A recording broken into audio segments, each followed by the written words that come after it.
স্থানে চলিল বহিয়া নীল গল চাঁদের গঠন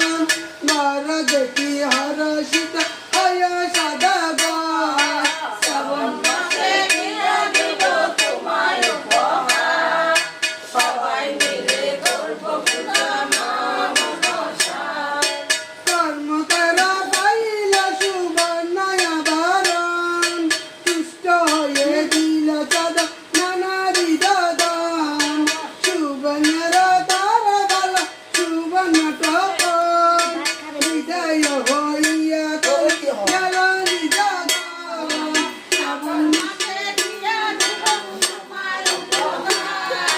সবাই মিলে করব পূজা মা মনসার তবে চন্দ্রধর গেল বাড়ির ভিতরে কহিতে লাগিল কথা